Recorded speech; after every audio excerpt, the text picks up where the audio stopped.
The starship cut through the darkness of space like a silver needle threading through black fabric. Inside the UNS Horizon, Ambassador Minho Kim stood at the observation window and watched the stars streak past.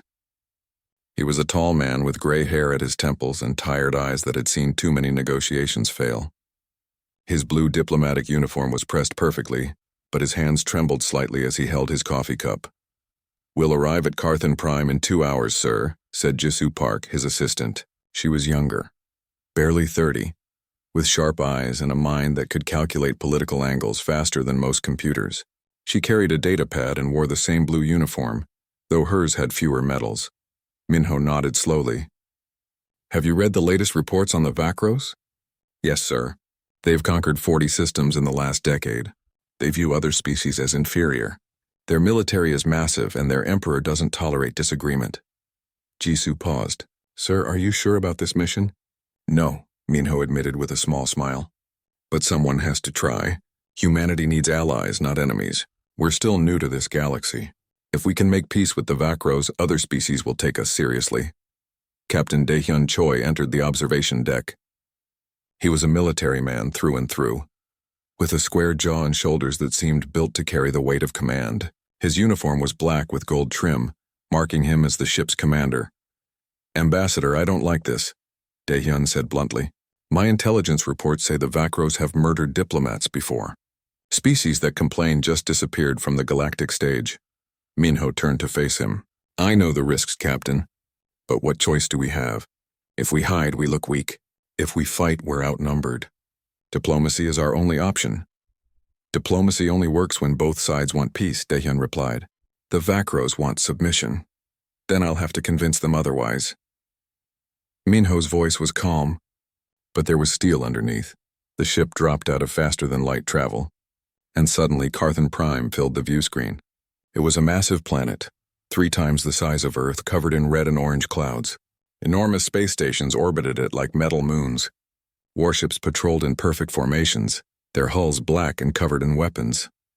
"Those are Vakros destroyers," Daehyun said, pointing at the screen. "Each one could destroy a city. They have hundreds of them." Minho felt a chill run down his spine, but he kept his face neutral. "Send our diplomatic credentials. Request permission to dock." The response came quickly. A harsh, guttural voice spoke through the communication system. "Human vessel, you are permitted to approach. Any deviation from the assigned flight path will result in immediate destruction. Welcome to the Vakros Empire." Jisoo and Minho exchanged glances. Some welcome. The Horizon docked at a massive station that looked more like a fortress than a spaceport. When the airlock opened, 6 Vakros soldiers stood waiting. They were tall, nearly 7 feet, with gray skin and 4 arms. Their faces were angular and cruel, with small eyes that glowed faintly red. Each wore black armor and carried weapons that hummed with energy. "Ambassador Minho Kim," one of them growled. "That's me," Minho said, stepping forward with confidence he didn't entirely feel. "You will follow. The Emperor will see you when he decides you are worth his time." It was an insult delivered casually. Minho ignored it. "Of course. We are honored by the Emperor's invitation." They were led through corridors of dark metal. Everything in the Vakro station was designed to intimidate. The ceilings were too high, the halls too wide, making humans feel small. Statues of Vakros warriors lined the passages, each one holding weapons and standing over defeated enemies. The message was clear. The Vakros were conquerors, and everyone else was prey. Lieutenant Hyejin Lee, their security officer, walked close to Minho. She was small but tough, with quick eyes that scanned everything. Her hand never strayed far from her sidearm. "Sir, we're being watched. Cameras everywhere, and I count at least 20 soldiers following us." "I see them," Minho whispered back. "Stay calm. Don't give them a reason." They were brought to a vast chamber that could have held 1,000 people. At the far end, on a throne of black stone, sat Emperor Thulvar. He was massive, even for a Vakros, with scars covering his arms and face. His eyes glowed brighter than the others, and when he smiled, his teeth were sharp. "So," Thulvar said, his voice echoing through the chamber, "the humans finally come to grovel." Minho walked forward, refusing to show fear. Jisoo and Hyejin followed. "Emperor Thulvar, we come not to grovel but to speak as equals. Humanity wishes to establish peaceful relations with your great empire." Thulvar laughed. It was a terrible sound, like rocks grinding together. Equals, you are children. Your species only discovered faster than light travel a few decades ago. We have ruled the stars for millennia. You are insects compared to us. Even insects can bite, Minho said calmly. But we prefer cooperation to conflict. The Emperor's smile faded. Careful, human. Others have shown such pride before. Their civilizations are now dust. High Commander Velmon, who stood beside the throne, stepped forward.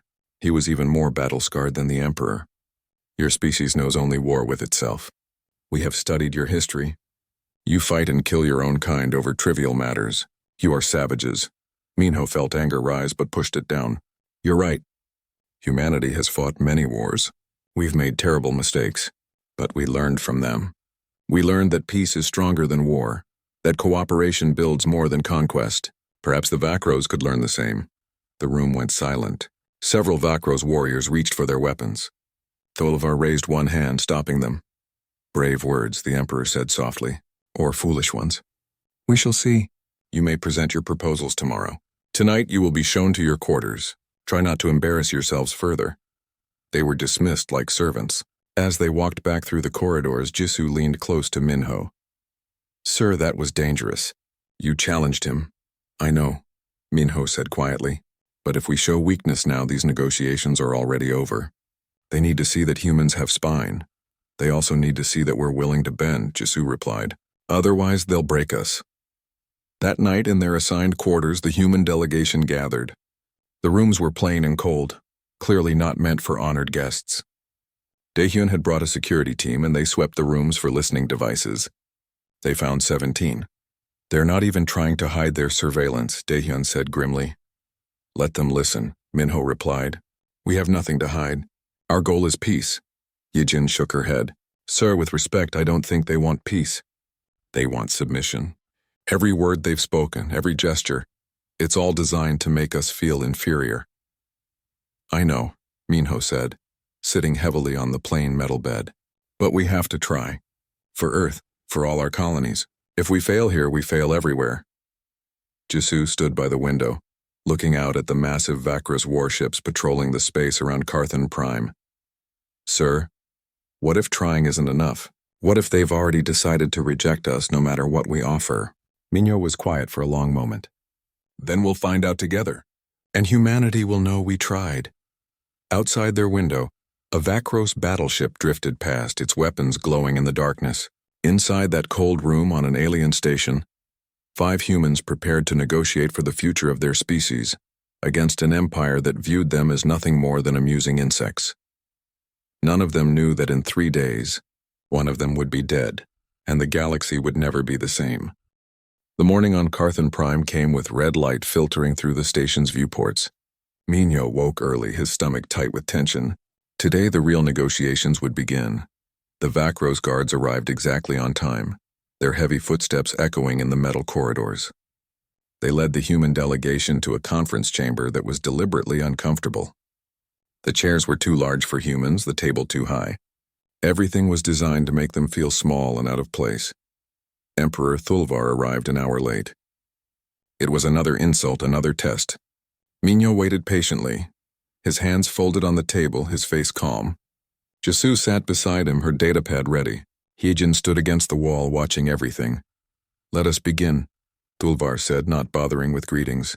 You wish to trade with the Vakros Empire. Very well. Here are our terms. He gestured, and a holographic display appeared showing a list of demands. Jisoo's eyes widened as she read them. Minho's jaw tightened, but he kept his voice level. These terms are unacceptable. Explain, High Commander Velmon growled. You demand mining rights to 3 of our colony worlds. You demand we limit our military to defensive forces only. You demand access to our technology, but offer nothing in return except the privilege of not being attacked. Minho leaned forward. These aren't trade terms. This is surrender. Thulvar's eyes glowed brighter. You speak as if you have leverage, human. You do not. We offer you the chance to exist under our protection. That should be enough. We don't need protection, Minho said quietly. We need partnership, mutual respect, fair trade that benefits both sides. Fair? Velmon barked out a harsh laugh. The strong do not need to be fair. The weak should be grateful for mercy. Minho stood up slowly. He was much smaller than any Vakros in the room, but he met their eyes without flinching. Humanity has survived ice ages, plagues, world wars, and near extinction. We didn't survive by being weak. We survived by being stubborn, by refusing to give up no matter the odds. So no, Commander, we will not accept these terms. The room went deathly silent. Vakros warriors shifted, their hands moving toward weapons. Jisoo touched Minho's arm gently, a warning. Even Hyejin looked nervous. You dare refuse the Emperor? Velmon stepped forward, all four of his arms flexing. I dare offer better terms, Minho said. Terms where both our peoples benefit. Terms built on respect, not threats. Thulvar studied Minho for a long moment. Something flickered in the Emperor's eyes. Something that might have been respect or might have been anger. You have courage, Ambassador. Foolish courage, but courage nonetheless. We will hear your counter-proposal. But know this. If you waste our time, there will be consequences. The negotiations continued for hours. Minho offered fair trade agreements, technology exchanges, and mutual defense pacts. The Vakros rejected everything, always demanding more, always pushing for submission. It was exhausting, like arguing with a wall that occasionally threatened to crush you. During a break, Chancellor Krevtok, an older Vakros with white markings on his gray skin, approached Jisoo. He was one of the few Vakros who hadn't openly mocked the humans. Your ambassador is brave, Krevtok said quietly, glancing around to make sure no one else heard. Too brave. The Emperor is not accustomed to being challenged. We're not trying to challenge him, Jisoo replied. We're trying to negotiate fairly. The Vakros do not negotiate. We conquer or we allow existence on our terms. There is no middle ground. Krevtok's expression was troubled. You should leave before things become worse. We're diplomats. We can't just leave because things are difficult. Difficult? Krevtok looked at her with something like pity. Child, you don't understand. The Emperor has already decided you are a threat. Your refusal to submit, your courage, it makes him look weak to his commanders. He cannot allow that. Before Jisoo could respond, the guards called them back to the negotiation chamber. The afternoon session was worse. Velmon openly mocked humanity's military, bringing up records of human wars and calling them evidence of barbarism. You kill your own kind over resources, over beliefs, over insults, he sneered. You are no better than animals. Minho's voice was tight when he responded. Yes, we've fought wars. Terrible wars. Wars that taught us the cost of conflict. Every human child learns about the world wars, the nuclear weapons, the millions who died. We carry that history like a scar. It's why we value peace so much. We know what it costs to lose it. Pretty words, Thulvar said. But words are wind. The Vakros learned our lessons through conquest. We are strong because we do not hesitate. We do not doubt. Perhaps humanity would benefit from such clarity. Perhaps, Minho said slowly, the Vakros would benefit from doubt, from questioning whether strength alone is enough, from humility. The room exploded into shouts. Vakros warriors roared insults. Velmon's forearms spread wide in a threatening display. Even Krevtok looked horrified, but Thulvar raised one hand and silence fell instantly. His face was unreadable. You dare speak to me of humility? I speak of it because humanity learned it the hard way. Through failure, through loss, through nearly destroying ourselves. We learned that being strong isn't enough. You need to be wise too. Wisdom, Thulvar said softly, is knowing when you have gone too far. This session is ended. We will reconvene tomorrow. As they left, Hyejin whispered urgently to Minho. Sir, that was too much. You pushed too hard. Maybe, Minho admitted. But if I don't push, they'll walk all over us. They need to know humans have limits. That evening, Krevtok found Jisoo in the corridor outside their quarters. He looked frightened. You must leave tonight now. The Emperor is furious. He has called a council meeting. I fear what he will decide. We can't leave, Jisoo said.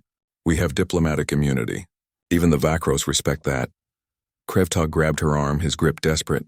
You don't understand. The Emperor respects nothing when his pride is wounded. Please convince your ambassador. Leave while you still can. Jisoo promised to talk to Minho, but before she could, a summons arrived. The Emperor requested a private audience with Ambassador Kim. Tonight. Alone. No, Daehyun said immediately. It's a trap. It might be a chance to actually talk, Minho countered. Without all the commanders and warriors watching, maybe Thulvar will be reasonable. Or maybe he'll kill you, Hyejin said bluntly. Sir, this breaks every security protocol. You can't go alone, Minho looked at each of them. If I refuse, the negotiations are over. If I go, maybe we can still salvage this. I have to try. Then I'm coming with you, Daehyun insisted. No. He asked for me alone. If I bring guards, it's an insult. Minho managed a small smile. I'll be fine. I've handled difficult leaders before. Not like this, Jisoo whispered. Her instincts screamed danger, but what could she do? Minho prepared carefully. He recorded a message on his personal device, set to send automatically if he didn't return by midnight. He put on his best uniform, the one with all his medals from previous successful negotiations. He wanted to look like an ambassador, not a victim. At the door, he paused and looked back at his team. If something happens, don't let my death start a war. Promise me. Sir, don't talk like that, Hyejin said, but her voice was shaky. Promise me, Minho repeated. They promised, though the words tasted like ash. Minho was led deep into the palace complex, past guards and through corridors that grew darker and more isolated. The Vakros warrior guiding him said nothing, just walked with heavy steps that echoed ominously. The chamber they entered was small, private. Thulvar sat on a simple chair, not his throne. For a moment, Minho felt hope. Maybe this would be a real conversation. Ambassador Kim, Thulvar said, you are either very brave or very stupid. Perhaps both, Your Majesty. You challenged me today. In front of my commanders. In front of my court. Do you understand what that means in Vakros culture? I wasn't trying to challenge you. I was trying to negotiate fairly. There is no difference, Thulvar stood. He was enormous, towering over Minho. You made me look weak. You suggested I lacked wisdom. You dared to lecture me like a child. I apologize if I caused offense. That wasn't my intention. Intentions don't matter. Only actions. Only consequences. Thulvar circled Minho slowly. Your species is a problem. You are too proud, too stubborn. You refuse to accept your place. And now you've given me no choice. Minho's heart began to race. Your Majesty, whatever you're planning, please reconsider. I'm here under diplomatic protection. Protection? Thulvar laughed coldly. Who will protect you? Your 5 soldiers? Your single ship? Humanity is alone out here, Ambassador. No one will help you. No one will even care. The door opened. 6 warriors entered, their weapons drawn. Minho tried to run, but there was nowhere to go. He fought because humans always fight when cornered. But he was one man against 6 trained Vakros warriors. It was over quickly. At midnight, Jisoo's comm device chimed. Minho's scheduled message arrived. They will kill me to provoke a response they think we're too weak to give. Don't let my death be in vain. Remember who we are. 2 hours later, Vakros guards delivered a body bag to the human quarters. Inside was Ambassador Minho Kim, beaten and executed. The official statement claimed he had attempted to assassinate the emperor and was killed in self-defense. Everyone knew it was a lie. Jisoo held Minho's diplomatic seal in her shaking hands, tears streaming down her face. The news reached Earth in the middle of the night. Secretary General Somin Kang was awakened by her security chief, who simply said, "Ma'am, you need to see this immediately." In her office, she watched the report 3 times, her face growing colder with each viewing. Ambassador Minho Kim dead, murdered by the Vakros Empire. The official story was absurd, insulting. Minho attempting assassination? The man who had spent 30 years building peace? Get me the Security Council now, and someone find out where Admiral Sunwoo is. I need him here within the hour. The United Nations Security Council met in emergency session. Representatives from every major nation on Earth gathered, their faces grim. President Jin Ho-bae of the Korean Federation spoke first, his voice shaking with barely controlled rage. They murdered our ambassador. They murdered him while he was under diplomatic protection, representing all of humanity. This is an act of war. We can't go to war with the Vakros, someone argued. They have 10,000 warships. We have barely 2,000. It would be suicide. So we do nothing? President Jinho's fist slammed on the table. We let them kill our people and just accept it. What message does that send to the galaxy? That humanity can be murdered without consequences? Secretary General Somin raised her hand for silence. Her voice when she spoke was quiet, but carried the weight of judgment. The Vakros Empire has violated the most fundamental law of civilized society. They killed an ambassador, a man who came in peace who was protected by every treaty and custom known to spacefaring species. If we don't respond, we're not just weak. We're declaring that human lives mean nothing. But what can we do? Another voice asked. We can't win a conventional war. Admiral Sun Wuhan entered the chamber. He was older, with white hair and a face lined with decades of military service. But his eyes were sharp, calculating. We don't need to fight a conventional war. We need to fight a human war. Everyone turned to look at him. Explain, Soman said. The Vakros are arrogant. They think in terms of fleet battles, massive engagements, traditional warfare. They conquered their empire through overwhelming force. Sun Wu pulled up a holographic display. But humanity learned a different kind of warfare. We learned from our mistakes, from our history. We know that you don't need to destroy an empire's military to destroy the empire. You destroy its ability to function. He manipulated the display, showing the Vakros Empire's infrastructure. For 3 years, our intelligence services have been mapping their territory. Supply routes, communication networks, manufacturing centers, command structures. We know where their fuel comes from, how their supplies move, how their orders are transmitted. We know everything. Intelligence Director Taiyang Nam stepped forward. He was younger, quick and clever, with the kind of mind that saw connections others missed. We have operatives throughout Vakros space. Not spies, the Vakros watch for those. We have traders, merchants, refugees from other species they've conquered, people they don't notice, people who've been feeding us information for years. Are you suggesting we attack their infrastructure? President Jinho asked. I'm suggesting we dismantle it, Sun Wu replied. Piece by piece. We hit their supply depots, their communication satellites, their fuel refineries. We make it impossible for them to coordinate their forces. And while they're trying to defend everything, we do something they'll never expect. What? Soman leaned forward. We capture their emperor. The room erupted in shocked voices. It was insane. It was impossible. It was exactly the kind of crazy plan that might actually work. General Yuna Oh spoke up. She was the head of special operations, a woman who had led missions on 6 different worlds. I have a team that can do it. 12 operators, the best humanity has ever trained. We've been preparing for deep penetration operations in hostile territory. This is what we trained for. You're talking about infiltrating the Vakros homeworld, someone said incredulously, past all their security, into their palace to capture or kill their emperor. The odds don't matter, Yuna interrupted. What matters is sending a message. The Vakros think they can murder our ambassadors because we're weak. We need to show them they're wrong. We need to show them that if you kill one of ours, we'll take your king. Soman looked around the table at the assembled leaders of Earth. If we do this, there's no going back. The galaxy will see us differently. Some will fear us, some will hate us, but they'll never underestimate us again. They murdered Minho, President Jinho said quietly. He was my friend. He was a good man who believed in peace. If we do nothing, his death means nothing. If we act, maybe his death means something. Maybe it means the galaxy learns that some things are sacred. The vote was unanimous. Secretary General Soman addressed the United Nations General Assembly the next morning. Her speech was brief, her words chosen with care. Ambassador Minho Kim was murdered while under diplomatic protection. The Vakros Empire has violated the most sacred law of civilization. They have given us no choice. We are not asking for justice. We will take it. The broadcast went out to every human colony, every ship, every outpost. And through the Galactic communication network, it reached every species in known space. The galaxy was shocked. Most thought humanity was bluffing. Some species sent quiet messages of support. Others predicted humanity's extinction within weeks.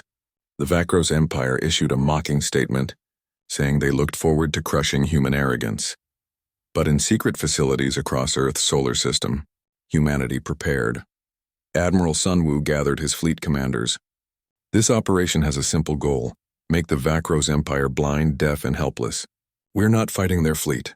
We're destroying their ability to use their fleet. Hit fast, hit hard, and disappear before they can respond. Make them chase ghosts. Commander Yunji Shin stood before her squadron of experimental stealth fighters.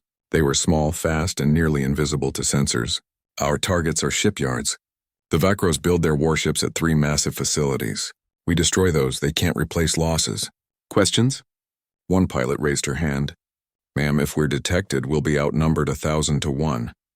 Then don't get detected, Yunji replied with a cold smile. We're humanity's best pilots. We're flying the most advanced ships ever built, and we're angry.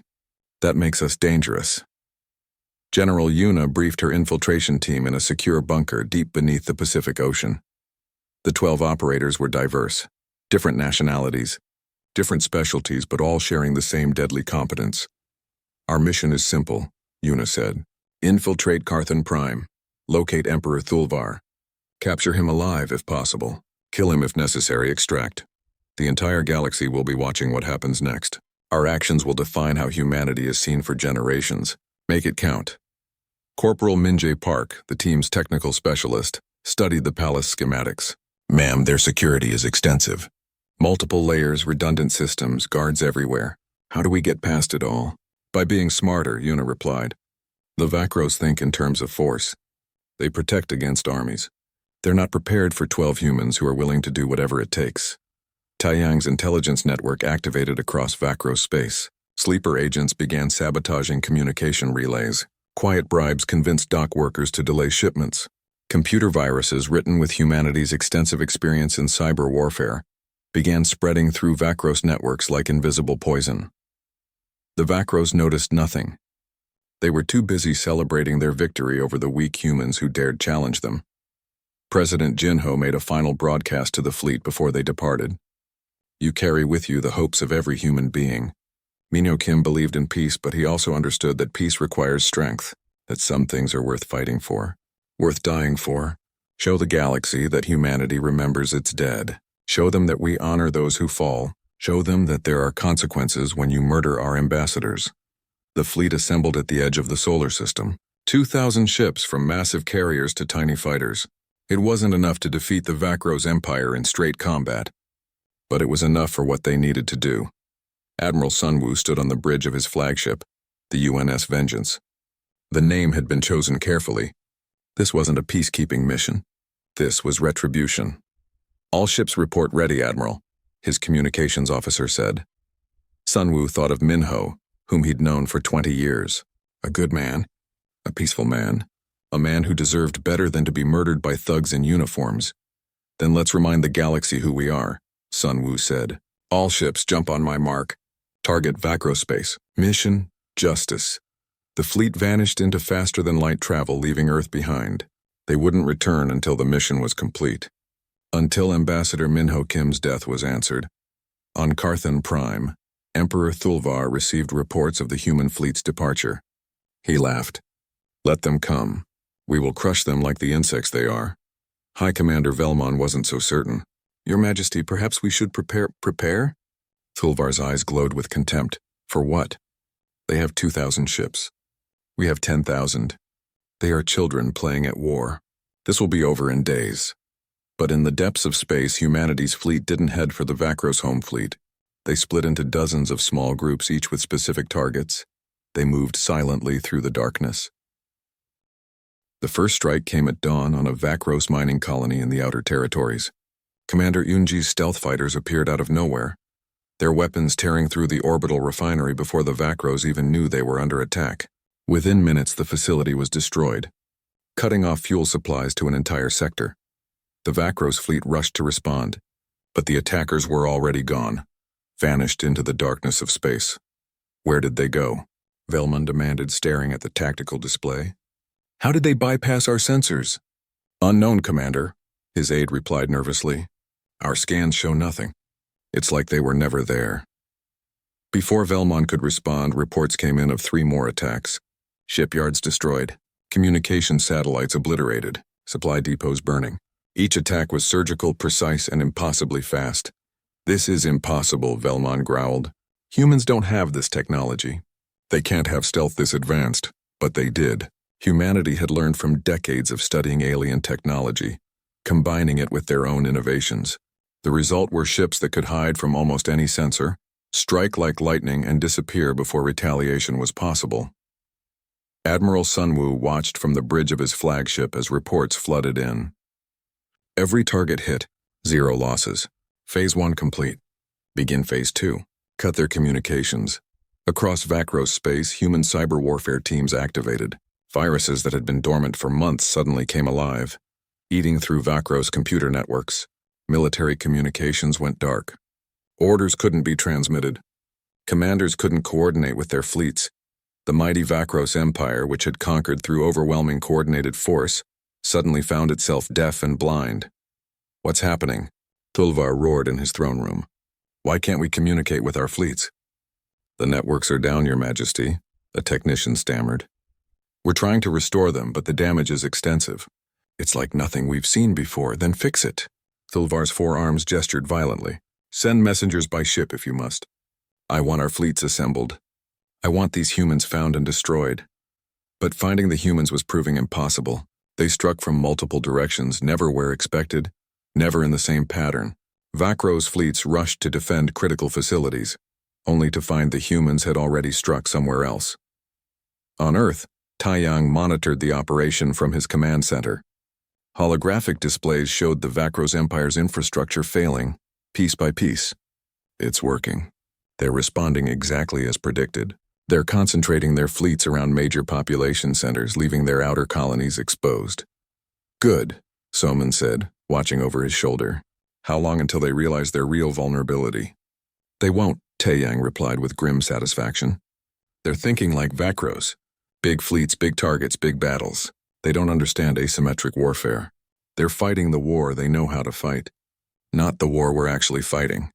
Meanwhile, far from the chaos of the military campaign, General Yuna's infiltration team approached Carthan Prime in a stolen Vakros transport. They'd captured it weeks ago, reprogrammed its identification codes, and filled it with forged cargo manifests. "Approaching security checkpoint," their pilot announced. She was a Vakros refugee, one of thousands who had fled the Empire's cruelty. She spoke the language perfectly, knew the customs, and had every reason to hate Emperor Thulvar. Vakros security scanned their ship. "Transport vessel Krathvor, state your business." "Delivering supplies to the Palace District," the pilot replied calmly. "Manifest code 7739, there was a pause. The team held their breath. If the security codes didn't work, they'd be discovered and the mission would end before it began. Cleared. Proceed to docking bay 12.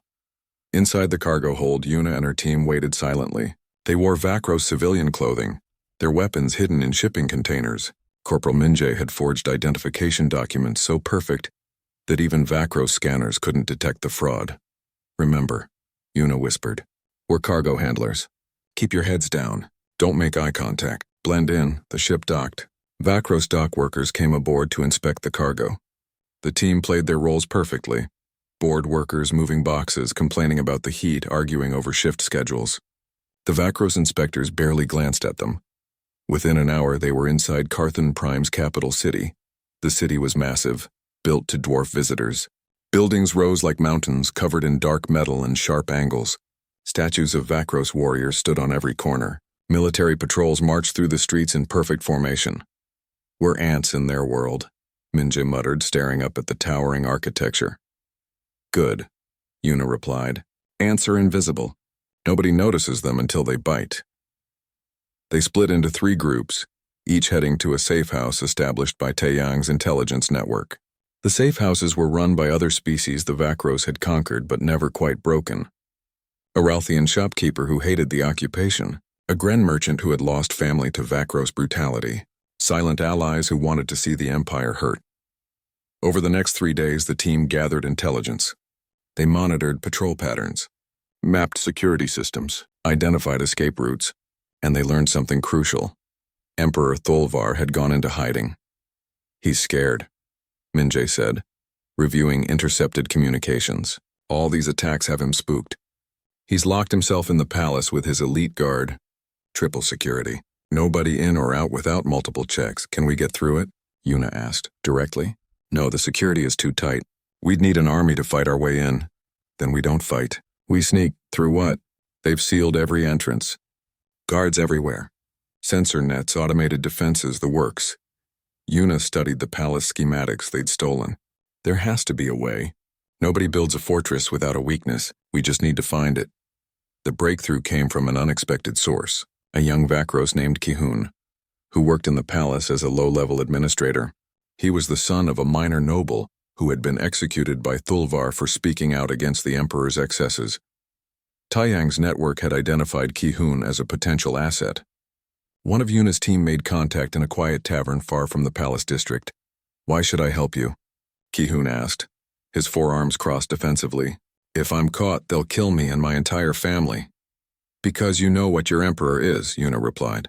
She showed him footage of Minho's murder, the lies about the assassination attempt, the mockery of diplomatic law. "He's a murderer, a tyrant. And if we don't stop him, he'll just kill more people, from your own species and ours." Ki-hoon watched the footage in silence. When it ended, his eyes were glowing with anger. "My father said the same things. That Thulvar was dishonorable. That he brought shame to the Vakros. They called my father a traitor and killed him in front of us. Help us," Yuna said quietly.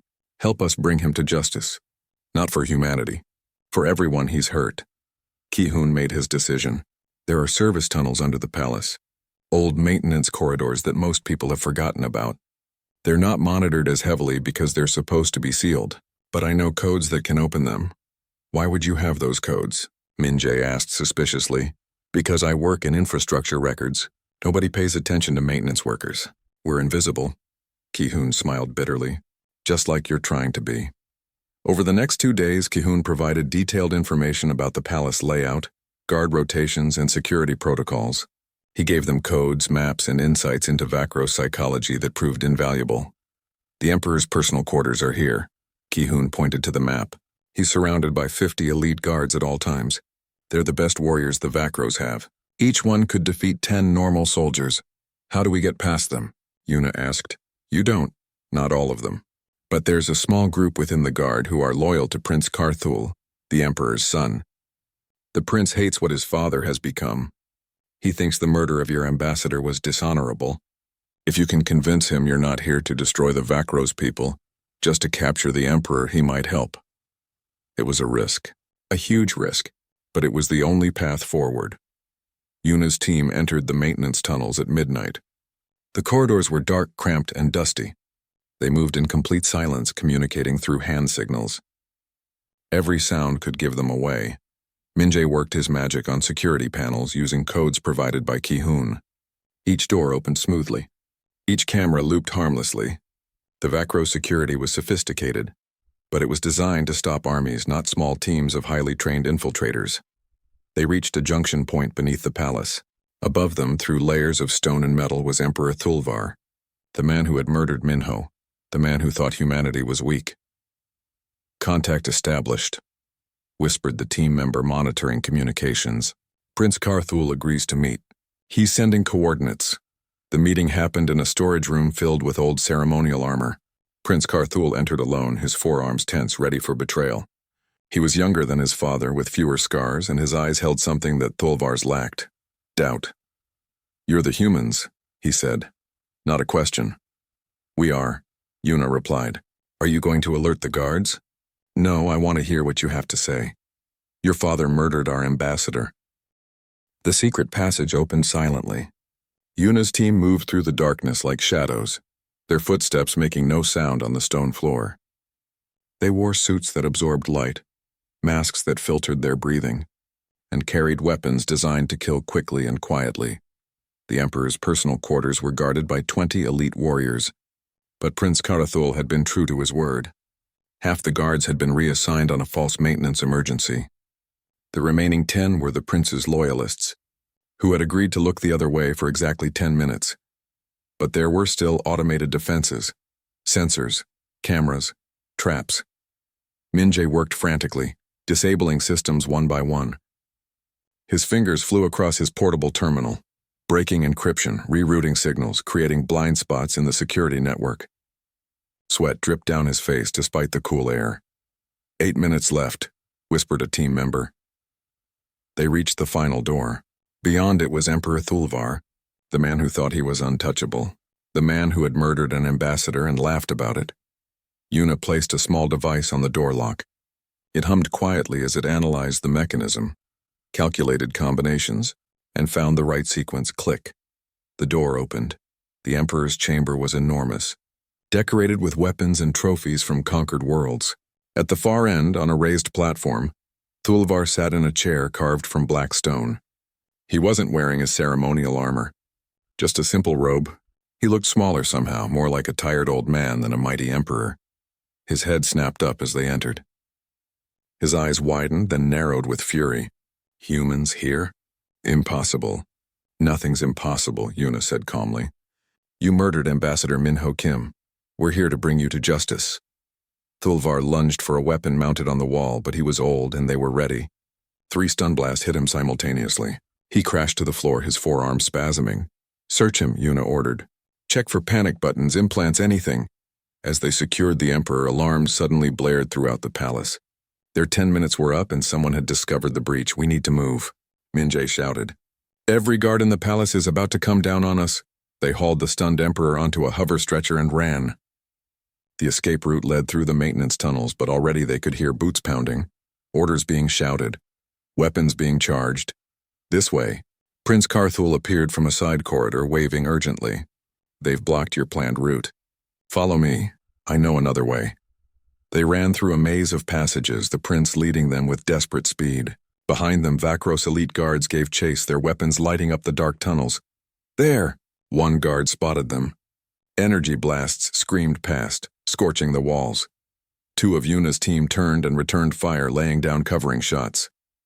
The narrow tunnels worked in the humans' favor. The Vakros couldn't bring their superior numbers to bear.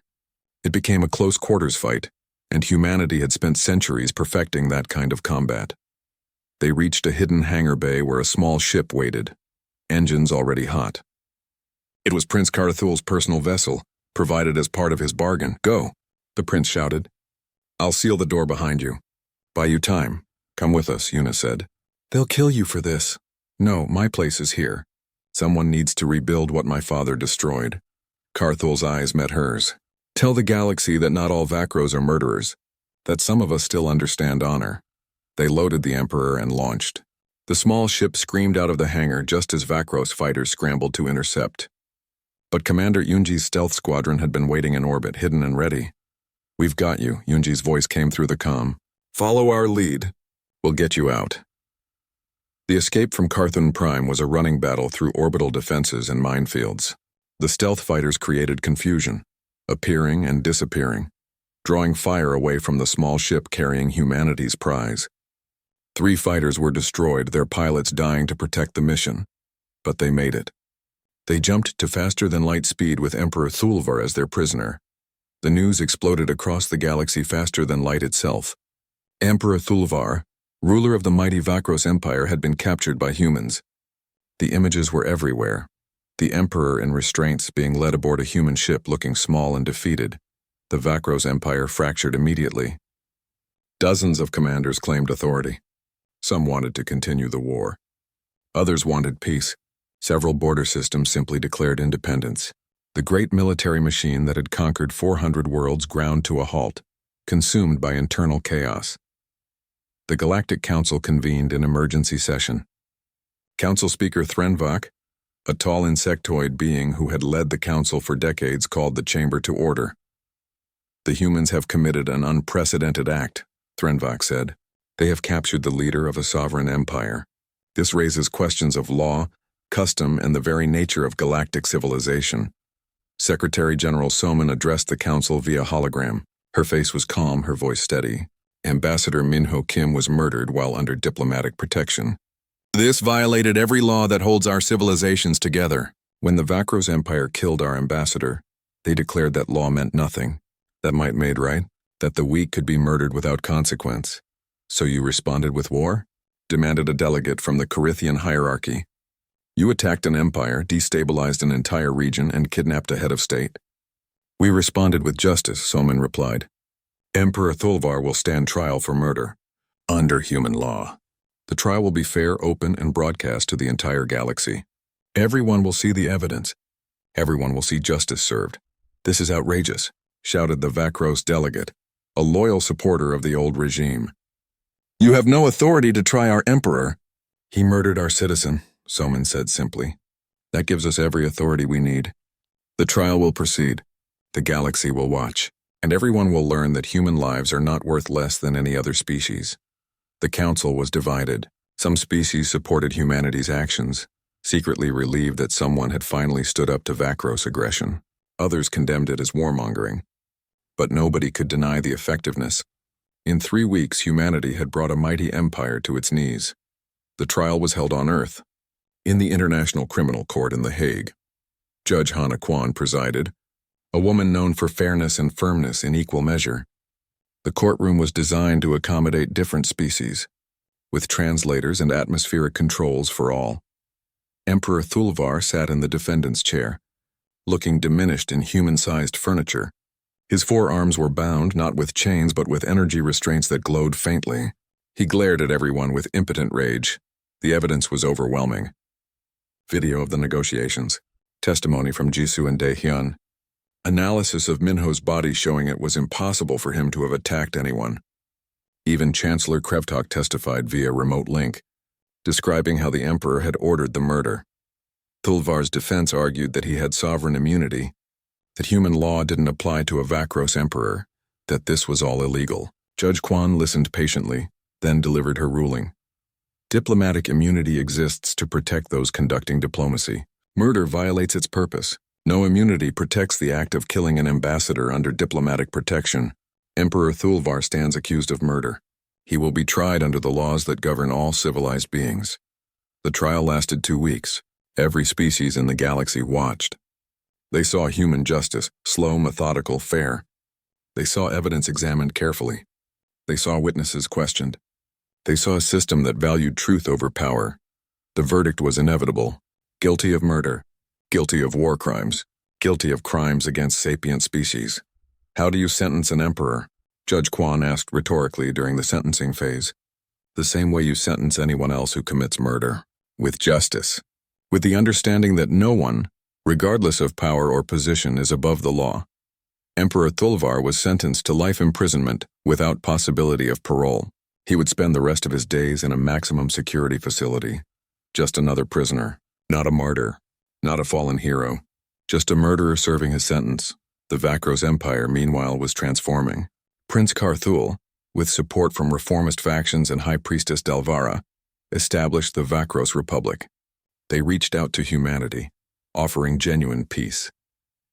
Ambassador Donghyun Lim, Minho's successor, met with Prince Karthul in a ceremony broadcast throughout both civilizations. The meeting place was carefully chosen, a neutral space station under full diplomatic protection. My father's actions brought shame to my people, Karthul said formally. On behalf of the Vakros people, I apologize for the murder of Ambassador Minho Kim. It was dishonorable, illegal, and unforgivable. Donghyun accepted the apology with grace. Your father's crimes were his own. The Vakros people are not guilty of his actions. We look forward to building friendship between our civilizations. They signed a treaty that day. The Vakros Republic agreed to disarm 60% of its military, release all enslaved species, and submit to independent oversight.